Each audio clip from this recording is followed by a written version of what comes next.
Hey Steelers Nation, the team is working harder than ever this offseason to perfect the roster and build a championship-caliber squad, and we're here every step of the way to break it all down.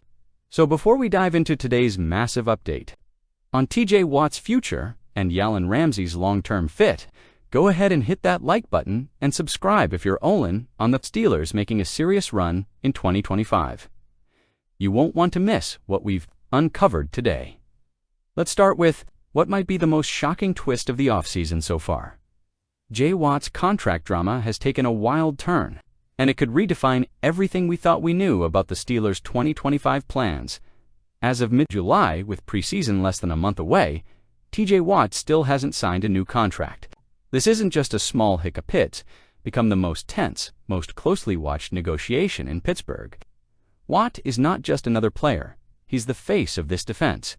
The former Defensive Player of the Year, a 7-time Pro Bowler, the guy who, when he's on the field, completely changes the way teams game plan against the Steelers. But here's where things take a dramatic turn.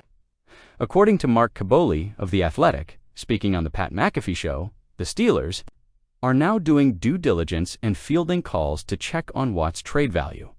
Let that sink in. The Steelers, yes, our Steelers are, reportedly gauging what TJ Watt would be worth in a trade.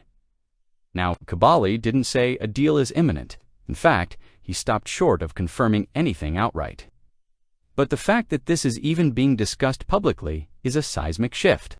During OTAs, the organization made it clear Watt was central to the team's plans. But now, they're at least open to hearing offers.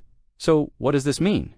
It might be a message, a negotiation tactic to show Watt and his camp that they're not going to be held hostage by a massive contract demand. Or maybe it's a reflection of how far apart the two sides really are. Remember, Watt reportedly wants to be the highest-paid defensive player in the league, surpassing Myles Garrett's recent $160 million deal with $123.5 million guaranteed, but from the Steelers' perspective, giving that kind of deal to a player who turns 31 this season and saw a noticeable dip in production down the stretch last year might not seem like smart business, especially when you've already spent big on the defense this offseason and have a short-term win-now strategy with Aaron Rodgers at quarterback. And speaking of win-now, that brings us to the second part of today's story, Jalen Ramsey. When the Steelers traded Minkah Fitzpatrick to the Miami Dolphins in exchange for Ramsey and tight end Jonnu Smith, fans were buzzing. Ramsey's a 6-time Pro Bowler and 3-time All-Pro, who brings elite pedigree to the secondary. But questions are already starting to emerge about his long-term future in Pittsburgh. Insider Ray Fittipaldo of the Pittsburgh Post-Gazette was candid about his concerns on 93.7 The Fan. He pointed out that Ramsey's current deal is structured as a 1-year arrangement with flexibility. That means the Steelers can walk away from it easily if things don't work out. In Fittipaldo's words, it's basically a 1-year deal. When you're just working on a 1-year deal, you're not committed to it long-term. He's not wrong. This deal feels more like a short-term patch than a foundational investment. And with Ramsey now on his 4th team in just a few years, it raises the question, why can't he stick? Now, let's be clear. Ramsey's talent is not in question. His versatility is unmatched. He can line up outside, play in the slot, or even transition to safety. But there are lingering concerns about chemistry. Rumors have swirled that he was a disruptive presence in Miami, and though Jonnu Smith didn't name names, he did acknowledge that locker room tensions played a role in his decision to come to Pittsburgh. So what we're left with is a high situation. The Steelers have doubled down on veterans in 2025. Aaron Rodgers, Darius Slay, Jonnu Smith, and now Jalen Ramsey, all on short or flexible contracts. That can be smart management, but it can also backfire if those pieces don't fit the locker room culture. Let's not forget, Pittsburgh has had locker room issues in the past. Looking at you, Antonio Brown and Le'Veon Bell. The last thing this team needs is drama behind the scenes when it's already under pressure to win now. And that brings us back to Watt. If the Steelers are truly serious about being a contender this year, can they afford to trade their best defender? Do you really weaken the strongest part of your team, your pass rush, just because of financial concerns? It's a delicate balance. On one hand, paying a 31-year-old edge rusher massive guaranteed money might not be smart long-term. On the other, what message does it send to the locker room, and to the fans if you deal away the heart and soul of your defense? Remember, the AFC North is loaded this year. The Bengals are still dangerous. The Ravens are physical. The Browns, whether we like it or not, have one of the best defensive lines in football. If the Steelers are going to compete, they need both elite leadership and elite production on the field. What gives you both? So here's the big picture. The Steelers have built an all-in roster around Aaron Rodgers. They've surrounded him with new weapons, fixed the offensive line, and rebuilt the defense. But if they can't figure out Watt's situation, all of that could be in jeopardy. Caballi's report might just be a smokescreen. Or it could be a sign that the front office is preparing for a world where TJ Watt isn't wearing black and gold in 2026. Either way, the pressure is mounting. JUSZCZYK visited the Steel City and met directly with head coach Mike Tomlin and new offensive coordinator Arthur Smith, who had a very specific vision for how to use the dynamic fullback. According to Juszczyk, the Steelers showed a lot of love, and for a brief moment, he got excited about a new beginning. It was a different experience, he said. I felt the love, and I started thinking about how I'd fit into a new offense, a new opportunity. For fans wondering how Juszczyk would have fit in Pittsburgh, just look at Arthur Smith's offensive track record. Smith used fullbacks in Tennessee and Atlanta, and having a versatile hybrid player like Juszczyk would have given the Steelers another dimension, especially in the run game and short yardage situations. But in the end, the heart wants what the heart wants. Juszczyk resigned with San Francisco on a 2-year, $7.5 million deal with $7 million guaranteed.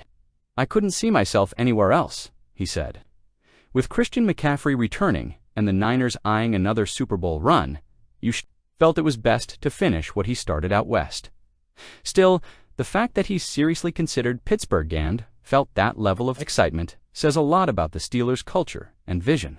They're not just chasing talent, they're building a system that elite players want to be part of. Now, speaking of elite players in Pittsburgh, let's talk about someone who is here. Rookie running back Caleb Johnson. The buzz around this kid is real, and based on everything we're hearing out of camp, he's going to have a major role right out of the gate. After a monster season at Iowa in 2024, rushing for 1,537 yards and 21 touchdowns, Johnson entered the draft as one of the most physical downhill runners in the class. At 6'1" and 224 pounds, he's built like a classic Steelers power back. But with the footwork and vision to be much more than just a bruiser between the tackles, Pittsburgh selected him in the 3rd round with the 83rd overall pick, signaling just how highly they value him. And with Najee Harris now with the Chargers, the door is wide open for Johnson to carve out a significant role in a shared backfield with Jalen Warren. Let's break down the fit. Warren is shifty and explosive, perfect for 3rd down and outside zone work. But Johnson, he's the guy you give the ball to on 3rd and 2 at the goal line, or when you need to control the clock late in the 4th quarter. He thrives on contact, breaks tackles, and turns nothing plays into 4-yard gains, something this team has desperately needed in recent years, and perhaps most importantly, Johnson played in a wide zone scheme at Iowa that's very similar to what Arthur Smith runs. That means less learning curve, faster development, and more production early on. Right now, the expectation is that Johnson will begin the year in a committee, with Warren and veteran Kenneth Gainwell handling 3rd downs and passing situations. But don't be surprised if Johnson eventually becomes the feature back as the season progresses. What makes this storyline even more exciting is that the Steelers didn't just draft Johnson because he's talented, they drafted him because he's a fit for the system, a fit for the culture, a fit for the future.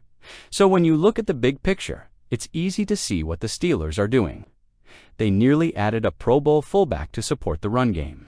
They signed Aaron Rodgers to elevate the passing game. They drafted a running back who fits the system perfectly. And they're leaning into a physical identity that's been the backbone of this franchise for decades. It also shows that General Manager Omar Khan and the front office are pulling every lever possible to build a complete, balanced team. While the Kyle Juszczyk signing didn't happen, The fact that it was even on the table shows that the Steelers are thinking outside the box and willing to make bold moves. Meanwhile, the addition of Caleb Johnson could quietly be one of the most important decisions of the entire offseason. Now it's your turn. Steelers Nation, what do you think? Should the team break the bank to keep Watt? Or are they right to explore all options, even if that means trading a franchise icon? Drop your thoughts in the comments below. We want to hear from every corner of Steelers country. Do you think Jalen Ramsey will be a long-term fit? Or is this roster built for a one-year Super Bowl push? And if you made it this far in the video, hit that like button, subscribe to the channel, and turn on those notifications so you never miss an update. We've got training camp right around the corner, and you better believe there's more news coming fast. Thanks for watching, and as always, here we go, Steelers.